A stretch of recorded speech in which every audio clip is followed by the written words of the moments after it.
chegou antes do tempo e agora sim, João Coutrinho Figueiredo, o vice-presidente do UIL, e também o deputado eleito por Lisboa, Rodrigo Saraiva. Vamos então ouvir as declarações de João Coutrinho Figueiredo.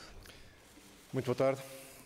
Nesta audiência com o Sr. Presidente da República tivemos a ocasião de partilhar aquilo que é a nossa visão sobre a legislatura que agora se inicia e, para os portugueses que possam não se ter dado conta, será a legislatura mais longa da história da democracia, podendo chegar a 4 anos e 9 meses se for até ao seu final. Teria sido uma excelente legislatura para fazer reformas de fundo, mas vamos ter um Partido Socialista com maioria absoluta e não tem primado propriamente pela vontade de fazer reformas de fundo. Portanto, partilhamos essa nossa visão, o Sr. Presidente da República foi dando a sua e marcámos ou pré-agendámos para meados de março nova conversa já com mais dados sobre aquilo que será a composição e o programa de governo para afinarmos aquilo e comunicarmos ao Sr. Presidente da República qual será a nossa estratégia. Mas há dados que para nós já são claros e queria-vos dizer alguns deles que resultarão em iniciativas políticas. Em primeiro lugar, uma maioria absoluta tem que dar lugar a um escrutínio muito mais apertado, ainda mais apertado do que tem sido feito até aqui, em duas matérias essenciais. Escrutínio político no Parlamento, portanto vamos propor uma alteração do Regimento da Assembleia da República para reintroduzir de imediato os debates quinzenais e um escrutínio da aplicação dos fundos do Plano de Recuperação e Resiliência e dos outros fundos estruturais, de forma a que não corramos o risco de, com uma maioria absoluta, os fundos serem malbaratados e resultarem apenas no final numa montanha de dívida sem retorno económico ou social para o país. Também vamos ver se o PS está a falar a sério quando diz que uma maioria absoluta não vai implicar falta de diálogo.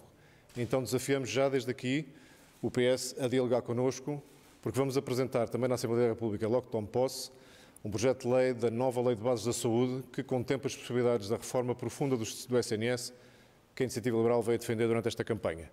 Se o PS está verdadeiramente disponível ao diálogo e se deixou de depender da extrema-esquerda, virá certamente a jogo e negociará connosco a bem dos portugueses e todos aqueles que continuam a sofrer e às vezes a morrer em listas de espera.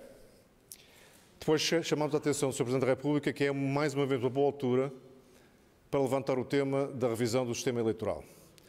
Estamos aqui a falar convosco sobre resultados eleitorais sem ainda sequer ter escrutinado os votos dos portugueses que vivem no estrangeiro e que desta vez foram particularmente sujeitos a problemas, mais uma vez. É um sistema que não pode continuar e é um sistema que deixou, nestas eleições, 680 mil pessoas sem representação no Parlamento. Houve 680 mil votos de portugueses que não vão ser proporcionalmente refletidos no Parlamento português. Isto começa a ser um problema sério de representatividade democrática, ao ponto de afetar a própria lógica constitucional que exige proporcionalidade nos sistemas eleitorais. Portanto, o nosso projeto de alteração do sistema eleitoral, com círculos uninominais e círculos nacionais de compensação, será apresentado para que de uma vez por todas se discutam esses e outros temas, como mais que um dia de votação, não ser obrigatório ser ao domingo e ao feriado, permitir o voto à distância de uma forma diferente, o voto antecipado igualmente, que acabar com o dia de reflexão, todos esses temas que já tivemos a ocasião na anterior legislatura de mencionar. E finalmente, acho que é a altura de virarmos a página da pandemia, com responsabilidade, com gradualidade, mas as restrições que estão em vigor não fazem sentido. O número de dias de isolamento é dos mais altos da Europa. A exigência de certificados e de testes em determinadas atividades não tem necessidade, não é proporcional e não é equitativa, nomeadamente no setor da cultura, que ainda hoje soubemos, com dados do INE, que perdeu mais de 80% das suas receitas em 2020 relativamente ao ano de 2019 e 2021 não foi certamente muito melhor. E, portanto, há praticamente 2 anos que é um setor importantíssimo para a sociedade portuguesa, que não está concentrada nos centros urbanos, há muita atividade cultural fora dos grandes centros urbanos, que tem sofrido muito com as regras sanitárias, e está na altura de reconhecermos que vamos, à semelhança do que já aconteceu em França, na Noruega, na Dinamarca, na Finlândia, acabar com estas restrições que não fazem sentido. Portanto, estas são iniciativas políticas que, desde já, independentemente daquela que possa ser uma leitura mais fina dos resultados eleitorais e dos posicionamentos políticos de cada um dos partidos, que vos posso comunicar desde já que vamos avançar. O regresso dos debates quinzenais vão ao encontro do objetivo da Iniciativa Liberal de ser mais forte na oposição ao Governo. Exato, enquanto houve debates quinzenais, eu penso que ficou claro que na oposição do lado não socialista havia um partido que falava com alternativas concretas testadas noutros países e com uma assertividade e com uma imaginação que não se via em mais nenhum.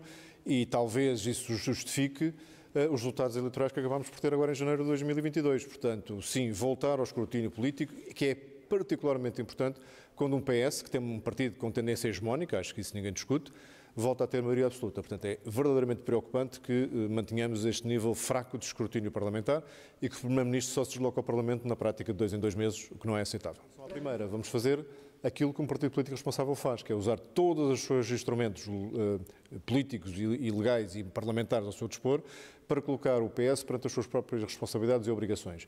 E, de facto, um partido em maioria absoluta não precisa de dar satisfações a ninguém. Poderá recusar todas as propostas, venham elas de onde vierem. É algo que os portugueses perceberão e, se calhar, antes de passar muito tempo, muitos deles se arrependerão de ter confiado o seu voto ao Partido Socialista. Vir à tarde não adianta muito, não, mas é uma forma de fazer política, reduzir aquilo que tem sido uma forma de fazer política do Partido Socialista a uma tentativa de ganhar hegemonia que não beneficia, aliás, como se tem visto nas décadas recentes, o desenvolvimento do país. Relativamente ao papel do Presidente da República, foi um dos temas desta audiência. Não é fácil um Presidente da República ter os poderes que tem, que são às vezes demasiado escassos, às vezes demasiado fortes, nunca são os indicados para fazer um escrutínio diário, por exemplo, que isso caberá mais aos partidos na Assembleia da República, mas penso que o Sr. Presidente da República nunca exercerá os seus poderes de uma maneira que possa introduzir no sistema instabilidade do qual não haja uma solução. O que significa que compete aos partidos políticos fortalecerem-se para criar essa solução. É esse o nosso desafio estratégico, não é uma decisão fácil, estou perfeitamente de acordo, não é um caminho fácil, mas se fosse fácil não precisava de bons partidos e de novos partidos e de novas ideias no panorama político português, é isso que vamos tentar fazer.